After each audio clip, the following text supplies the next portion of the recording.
मुख्यमंत्री मनोहर लाल ने हरियाणा के खिलाड़ियों को दी बधाई। कहा, देश और प्रदेश का नाम हमेशा किया रोशन। 12 खिलाड़ियों और 4 प्रत्याशियों को मिला राष्ट्रीय खेल पुरस्कार। खेल मंत्री संदीप सिंह का कुश्ती अखाड़ों पर बयान। बंद किए जाएंगे अवैध रूप से चलाए जा रहे अखाड़े।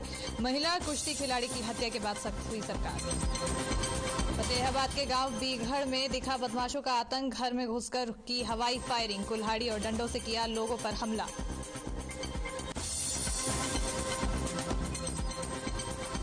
फरीदाबाद की रॉयल हेरिटेज बिल्डिंग में लगी आग। कई फ्लैग आए आग की चपेट में। काफी मशक्कत के बाद दमकल की गाड़ियों ने पाया आग पर काबू।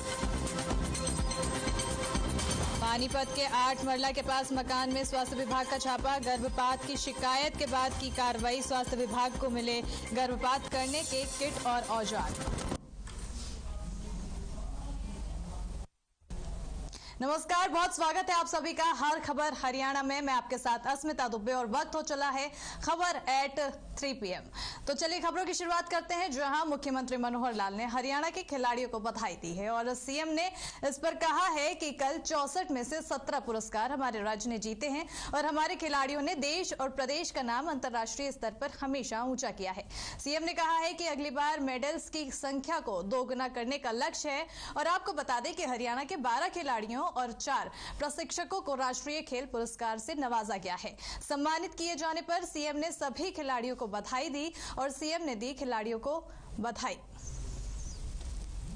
पुरस्कार है, उसमें अर्जुन अवार्ड है, उसमें द्रोणाचार्य अवार्ड है और इसके अंदर ढेरों अवार्ड। देखिए, आज ये बहुत बड़ा खुशी का अवसर हमारे लिए, क्योंकि ओलंपिक में, पैरा ओलंपिक में जिस प्रकार हमारे खिलाड़ियों ने इतने मेडल लिए और वो भी एक खुशी का अवसर था, लेकिन आज तो वो खुशी डबल हो गई कि जब राष्ट्रपति जी ने राष्ट्रीय स्तर के ऊपर जो पुरस्कार थे, उसमें खास करके ध्यानचंद खेल रत्न पुरस्कार है, उसमें अर्जुन अवार्ड है, उसमें द्रोणाचार्य अवार्ड है और इसके अंदर ढेरों अवार्ड हमारे खिलाड़ियों को मिले हैं। और मैं कहता हूं कि कुल 64 में से 17 अवार्ड केवल हरियाणा के खिलाड़ियों को मिले हैं, जो 25 वर्ष से भी ऊपर बनता है। तो इस प्रकार की खुशी का दिन मैं समझता हूँ अभी हमें लगातार आता रहे और मैं इस अवसर पर अपने जितने भी खेल प्रेमी, जितने भी हमारे खिलाड़ी हैं, जिन्होंने भी मेडल लिए हैं, जिनको भी पुरस्कार मिले हैं, उन सबको, उनके परिवार के बंधुओं को और हरियाणा की जनता को मैं बहुत बहुत बधाई और बहुत बहुत शुभकामनाएं लिए और वो भी खुशी। वहीं हरियाणा के खेल मंत्री संदीप सिंह का कुश्ती अखाड़ों में महिला खिलाड़ियों पर हो रहे आपराधिक मामलों को लेकर बड़ा सामने आया है। हाल ही में सोनीपत में एक अखाड़ा संचालक ने एक महिला कुश्ती खिलाड़ी और उसके भाई की गोली मारकर हत्या कर दी थी। इस पर खेल मंत्री संदीप सिंह, सरकार जल्द ही एक पहल करेगी जिसमें सिर्फ मान्यता प्राप्त कुश्ती के अखाड़े ही चल पाएंगे। अवैध रूप से चल रहे कुश्ती अखाड़ों को बंद करेगी सरकार और साथ ही अखाड़ों में खिलाड़ियों की सुरक्षा और निगरानी के लिए CCTV भी लगाए जाएंगे।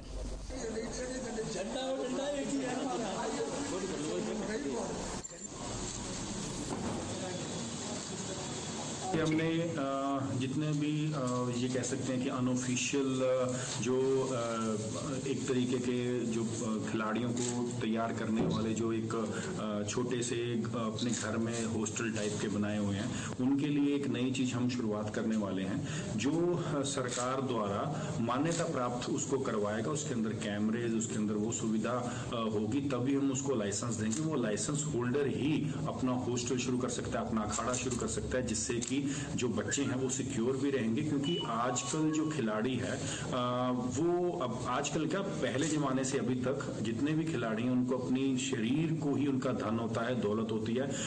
एक मैं हमेशा एक पुराने टाइम से अभी तक सुनते आ रहा हूँ पुराने बुजुर्गों से, पुराने बुजुर्ग जो खिलाड़ी होते थे कि जो खिलाड़ी होता है वो अंडे की तरह होता है। चाहे कुछ भी चीज अंडे में आके लगे तो अंडे का नुकसान, चाहे अंडा किसी में जाके लगे तो भी अंडे का नुकसान। तो इस तरीके से अगर हम खिलाड़ी को रखना पड़ेगा, प्रोटेक्ट करके रखना पड़ेगा, तो उसके लिए लाइसेंस के लिए हम वो प्रावधान लेके आएंगे जल्दी।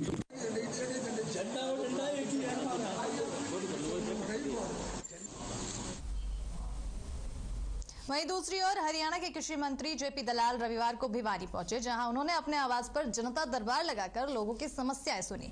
इस दौरान मीडिया से रूबरू हुए और जेपी दलाल ने किसान आंदोलन, पर्यावरण प्रदूषण और डीएपी की कमी को लेकर अपनी राय रखी। जेपी दलाल ने पंजाब सीएम के दिल्ली हिंसा के आरोपियों को 2-2 लाख रुपए की आर्थिक सहायता देने पर निशाना साधते हुए कहा कि यह आंदोलन किसानों का नहीं, कांग्रेस का है। बस कांग्रेस से पार्टी का झंडा हटा दिया जाए। जेपी दलाल ने कहा कि कांग्रेस बीजेपी सरकार को अस्थिर कर कुर्सी हथियाना चाहती है और उन्होंने आगे कहा कि कांग्रेस ने अपने कार्यकर्ताओं को किसान बनाकर बॉर्डर पर बैठा दिया है।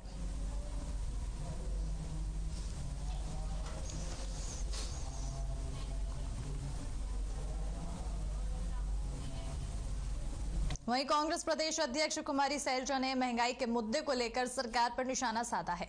क्या कुछ कहा है कुमारी सैलजा ने, आपको सुनाते हैं।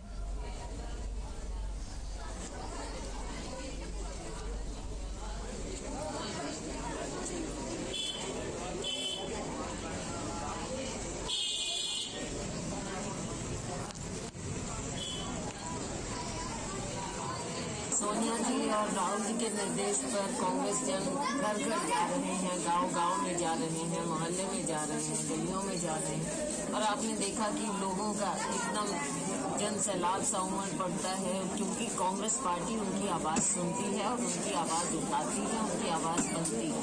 अभी आपने देखा कि हम बहनों से बात कर रहे हैं, कितनी महंगाई बढ़ गई है, पेट्रोल डीजल बढ़ गया, गैस बढ़ गया है, आज के दिन खाद मिल नहीं रही है, डीएपी की इतनी किल्लत है। बहनें कह रही हैं कि अगर सारा दिन लाइन में खड़े होंगे तो कमाई क्या होगी। बहनों को पानी की इतनी किल्लत हो रही है। यहाँ पर ये कौन सा विकास हो रहा है कि भारतीय जनता पार्टी सरकार ने, मोदी सरकार ने, खट्टर सरकार ने झूठ बोल बोल कर लोगों से वोट लिया और आज महंगाई से हमारी जनता ग्रस्त है। वहीं नूह में जिला कांग्रेस कार्यालय पर आजाद भारत के पहले प्रधानमंत्री पंडित जवाहरलाल नेहरू की 135वीं जयंती मनाई गई।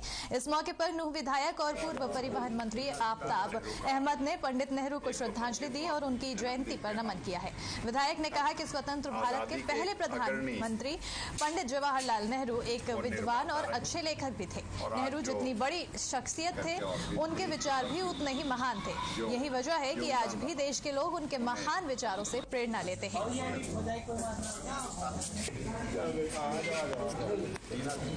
का 132वां जन्मदिन पे हम और तोशाम में बाल दिवस बड़ी धूमधाम के साथ मनाया गया है और इस अवसर पर सरकारी और गैर सरकारी स्कूलों में छात्र छात्राओं ने प्रभात फेरी निकाली। कई स्कूलों में रंगारंग सांस्कृतिक कार्यक्रम भी आयोजित किए गए और इस अवसर पर छात्र छात्राओं ने देशभक्ति के गीत और कविताएं भी प्रस्तुत किया है।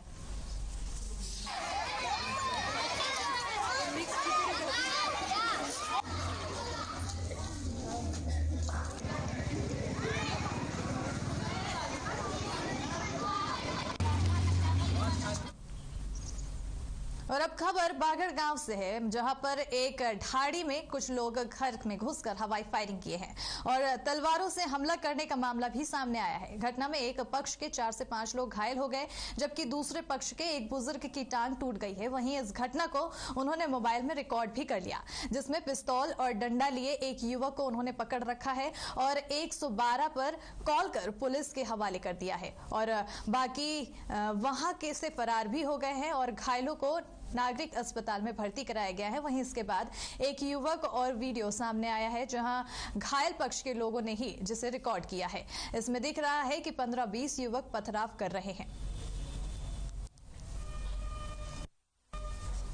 तो बीघड़ गांव का ये तस्वीर हम दिखा रहे हैं फतेहाबाद के, जहां पर आपको तस्वीरों में साफ तौर पर देख सकते हैं कि घर में घुसकर हवाई फायरिंग की गई है और इस दौरान कुल्हाड़ी से लोगों पर हमला भी किया गया है। तस्वीरों में आपको साफ तौर पर दिखा रहे हैं, जहां पर एक व्यक्ति ने इस पूरे वारदात का वीडियो भी रिकॉर्ड किया और फायरिंग करते हुए पूरी वीडियो हम आपको टीवी स्क्रीन पर दिखा रहे हैं, जहां 4-5 लोग इस वीडियो से, इस फायरिंग से और इस हमला से घायल भी हो गए। इस वीडियो में आप देख सकते हैं और बता दें कि इस पूरे मामले में एक बदमाश को गिरफ्तार भी कर लिया गया है और कुल्हाड़ी से इस दौरान हमला भी किया गया है।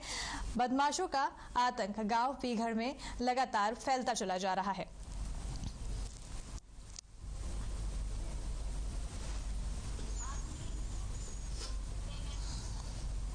खबर नरवाना से है, जहां पर शराब ठेकेदार के सेल्समैन को अज्ञात युवकों ने गोली मारकर हत्या कर दी है और ये घटना नरवाना के गुरुसर गांव की बताई जा रही है। जानकारी के मुताबिक मृतक नरवाना के धरौदी गांव का रहने वाला था। वहीं मौके पर पहुंची पुलिस ने जांच शुरू कर दी है।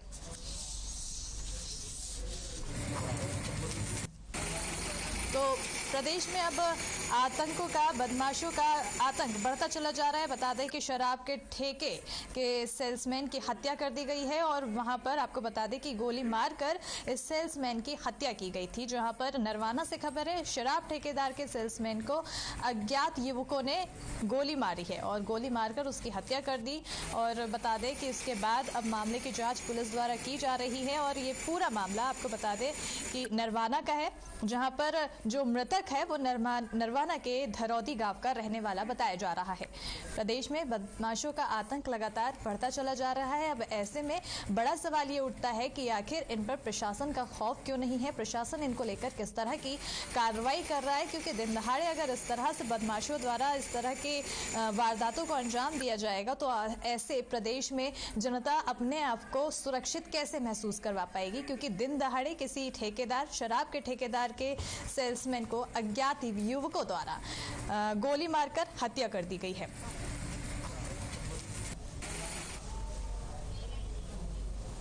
वहीं धर्मनगरी कुरुक्षेत्र आज धीरे धीरे नशे की दलदल में धंसता जा रहा है और बीते दिन वायरल हुई वीडियो के बाद मोहल्ले के लोग जागे और मोहल्ले के नशा तस्कर के घर के बाहर लोगों ने प्रदर्शन किया। मौके पर पुलिस भी मौजूद रही। वहीं पुलिस अधिकारी प्रेमचंद का कहना है कि फिलहाल आरोपियों की तलाश की जाएगी और नियमानुसार कार्रवाई अमल में लाई जाएगी।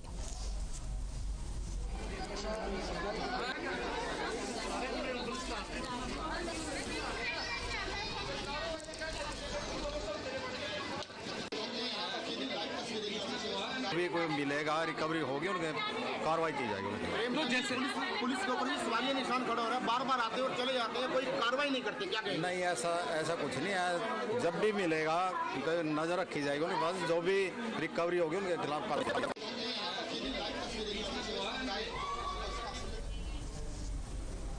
बढ़ते आगे, जहां करनाल स्वास्थ्य विभाग और पानीपत स्वास्थ्य विभाग की टीम ने 8 मरला के पास एक मकान में रेड किया है। सूचना मिली थी कि मकान में अवैध रूप से डिलीवरी करवाया जा रहा है। स्वास्थ्य विभाग की टीम को मौके से गर्भपात करवाने वाली किट और औजार भी मिले और आपको बता दें कि निजी मकान में महिला गैर लाइसेंस के गर्भपात करती थी, जिस पर स्वास्थ्य विभाग कार्रवाई करते हुए मकान में रखे गए सारे सामान को सील करके चली गई और मौके पर पुलिस को भी बुलाया गया और जो महिला ये काम कर रही थी उसके खिलाफ थाने में शिकायत भी दी गई है और महिला को पुलिस के हवाले भी किया गया है।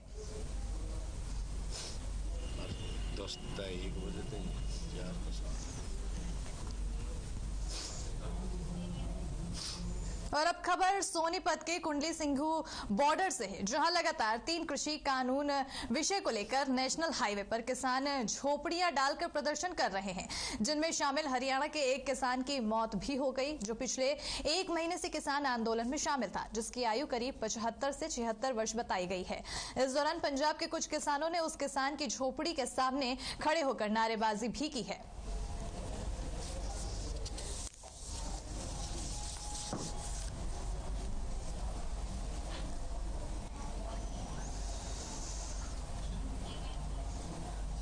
वहीं चीका के बूथ नंबर 54 के बीएलओ अजय कौशिक ने जानकारी देते हुए बताया है कि सभी पोलिंग बूथ पर स्पेशल कैंपेन के तहत नई वोट बनाई जाएगी, जिससे किसी को भी अपने कार्ड में कोई करेक्शन करवानी हो या वोट कटवानी हो तो वो यहां पहुंचकर अपना काम करवा सकते हैं। रविवार को ये कैंपेन चलाया गया और अब आने वाले 27 और 28 नवंबर को भी कैंपेन चलाया जाएगा।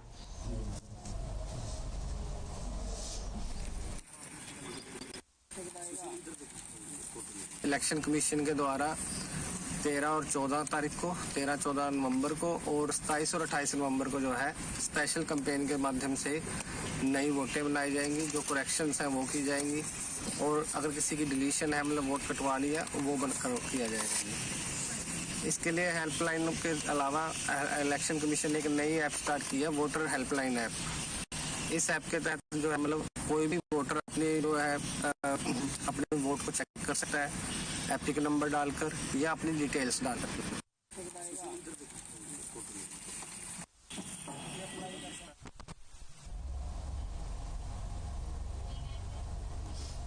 अंबाला नगर निगम इन दिनों एक्शन मोड में नजर आ रहा है। प्रॉपर्टी टैक्स ना देने वालों के खिलाफ नगर निगम ने अभियान चलाया है और इसी के चलते कई बिल्डिंग को नगर निगम की ओर से सील भी किया गया है। अंबाला नगर निगम और निजी होटल मालिक के बीच प्रॉपर्टी टैक्स को लेकर गलतफहमी हुई है और एक तरफ जहां नगर निगम होटल पर 6 साल का प्रॉपर्टी टैक्स बता रहा है, तो वहीं होटल मालिक इसे नकारते हुए केवल 1 साल का प्रॉपर्टी टैक्स बता रहा है।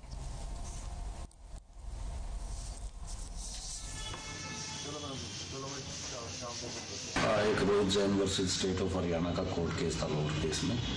उसमें कुछ ऑर्डर्स हुए हैं और उन ऑर्डरों की हमने अपील की है। उस जो भी फैसला होगा हायर कोर्ट्स का, हम मानेंगे उसको। नहीं, ऐसा नहीं है। कोर्ट के सामने कुछ फैक्ट्स नहीं रखे गए। उसमें ये कहा गया कि पहले कभी नोटिस नहीं दिया गया है उनको 3 साल से पहले। कोर्ट ने उन नोटिस के बिहाफ पे ये कहा कि 3 साल से पहले कोई नोटिस नहीं दिया है, तो इसलिए इनसे 3 साल का रिकवर करना है। जी बिल्कुल।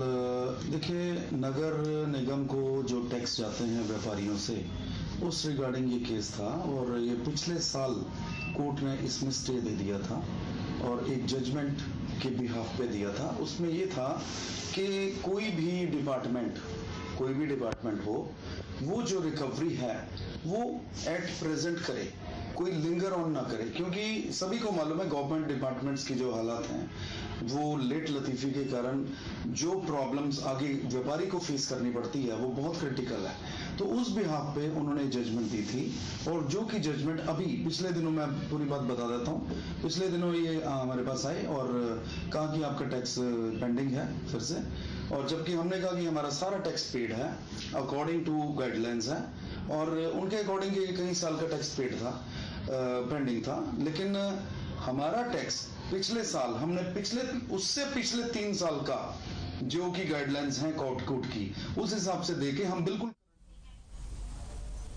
ब्रेक के बाद स्वागत है। चलिए बढ़ते हैं अब खबरों की ओर, जहां फरीदाबाद के सेक्टर 70 स्थित रॉयल हेरिटेज बिल्डिंग के फ्लैटों में आग लगी है और दमकल और थाना सदर पुलिस ने कड़ी मशक्कत के बाद आग पर काबू पाया है। फायर डिपार्टमेंट की जांच में बड़ा खुलासा हुआ है कि नगर निगम समेत 42 सरकारी बिल्डिंग की फायर एनओसी नहीं है, जिसके चलते सभी विभागों के प्रमुखों को टाइम बाउंड नोटिस दिए गए।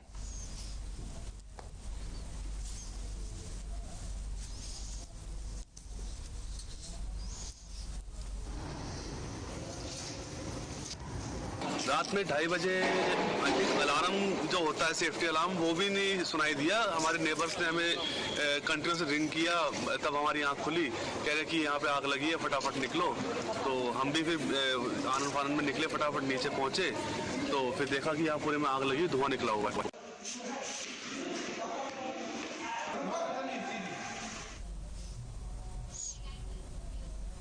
वहीं पानीपत के भावना चौक पर दुकान में आग लगी है और आग लगने से दुकान में रखा लाखों का सामान जलकर राख हुआ है। फायर ब्रिगेड की गाड़ी ने आग पर काबू पाया है और हादसे में सभी लोग बाल बाल बचे हैं। शॉर्ट सर्किट की वजह से ये आग लगी थी।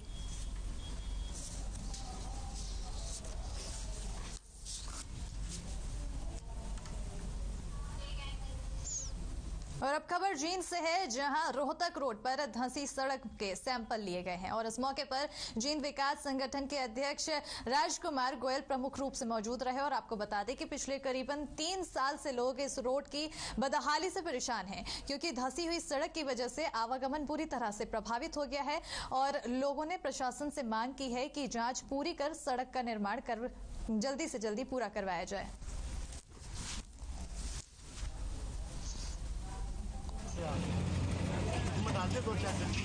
म्युनिसिपल कमेटी, B&R और पब्लिक हेल्थ, तो किस चीज़ के सैंपल लिए गए हैं सर? ये वो भी यहाँ काम हुआ है, उसकी जो भी स्पेसिफिकेशन थी उसके सैंपल।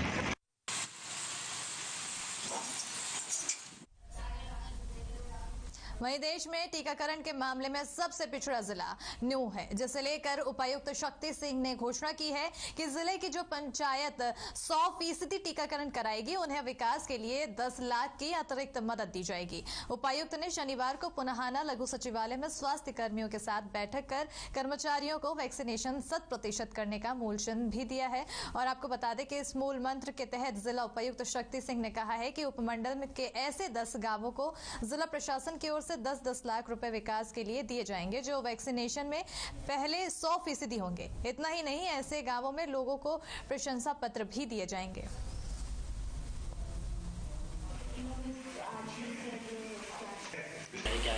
ये जी निश्चित तौर पर जो आपकी सब डिवीजन के पहले 10 गांव अपने आप को 100% वैक्सीनेटेड डिक्लेयर करेंगे और कंफर्म होगा, उन हर गांव में 10-10 लाख रुपए के विकास कार्य अतिरिक्त रूप से ग्रांट प्रदान करवाई जाएगी, चाहे मुझे किसी रूप से करना है। उन कानूनों के अंतर्गत, उन्हीं सर्वेलेंस और कंट्रोल के अंतर्गत वो कार्य करवाए जाएंगे। लोगों को मोटिवेट किया है वैक्सीनेशन के लिए, तो उनके सुझावों को तरजीह दी जाएगी। कुछ स्लोगन का भी जिक्र सर हुआ था मीटिंग के दौरान। किसका जी? कुछ स्लोगन का जिक्र हुआ था, हर घर दस्तक।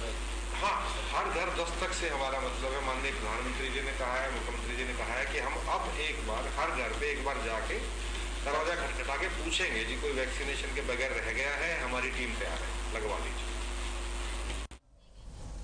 बढ़ते आगे, जहां अंबाला कैंट सिविल अस्पताल में अब 100% शवों के पोस्टमार्टम हो सकेंगे। और आपको बता दें कि इससे पहले आसपास के जिलों के मेडिकल कॉलेज में शव भेजने पड़ते थे, क्योंकि अंबाला में ये फैसिलिटी मौजूद नहीं थी, जिसके चलते पुलिस को भी दिक्कतों का सामना करना पड़ता था।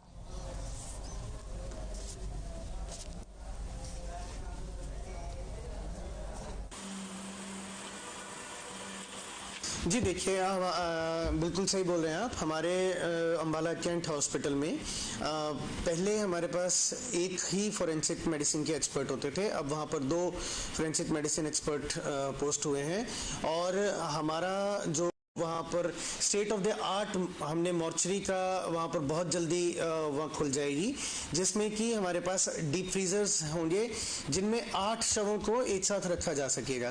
तो अब तक जो नॉर्मल पोस्टमार्टम होते थे वो तो सारे जिले में होते ही थे, लेकिन जो शत शव मिलते थे, जैसे पानी में डूबी बॉडी या कोई गला सड़ा शव जो बहुत दिनों से कहीं पे पड़ा है और जो पुलिस को मिलता था और वो हमारे पास लेके आते थे, तो ऐसे शवों का पोस्टमार्टम जो है वो जिले से बाहर मेडिकल कॉलेज में भेजा जाता था। लेकिन पिछले 2 महीनों से ये शत शवों का जो पोस्टमार्टम है वो अंबाला कैंट में हमारे फोरेंसिक एक्सपर्ट्स द्वारा ही हो रहा है।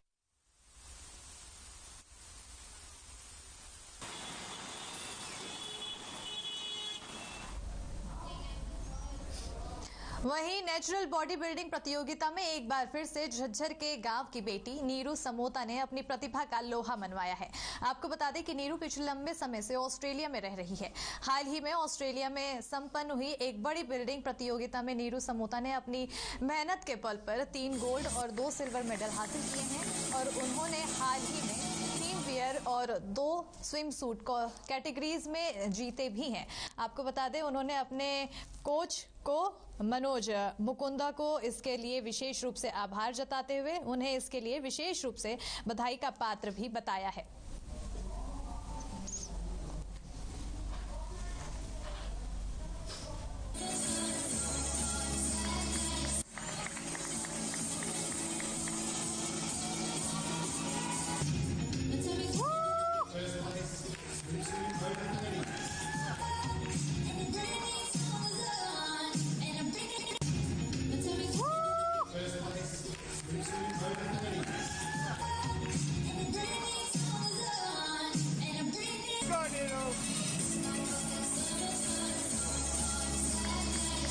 तो आपको बता दें कि नेचुरल बॉडी बिल्डिंग में इन्होंने प्रतियोगिता में एक बार फिर से झज्जर के गांव की बेटी नीरू समोता ने अपनी प्रतिभा का लोहा मनाया है। जहां पर आपको तस्वीरें दिखा रहे हैं, उन्होंने नीरू आपको बता दें कि पिछले लंबे समय से ऑस्ट्रेलिया में रह रही हैं और ऑस्ट्रेलिया में ही उनकी बॉडी बिल्डिंग प्रतियोगिता संपन्न हुई है। और जहां पर उन्होंने अपनी मेहनत के बल पर आपको बता दें कि 3 गोल्ड हासिल किए हैं और इसी के साथ ही 2 सिल्वर मेडल भी नीरू समोता ने हासिल किए हैं। इस बड़ी कामयाबी के बाद हर कोई खुश है। झज्जर में काफी ज्यादा नीरू का नाम। मैं ऑस्ट्रेलिया में सेटल्ड हूँ।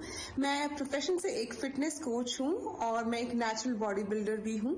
मैंने आज यहाँ पर natural body building Australia NBA federation के अंदर कंपटीशन में पार्टिसिपेट किया और उसमें मैंने 3 गोल्ड्स और 2 सिल्वर्स विन किए हैं। मैंने गोल्ड्स विन किए हैं theme wear and swimsuit categories के अंदर और मैंने 2 सिल्वर्स विन किए हैं बिकिनी कैटेगरीज के अंदर।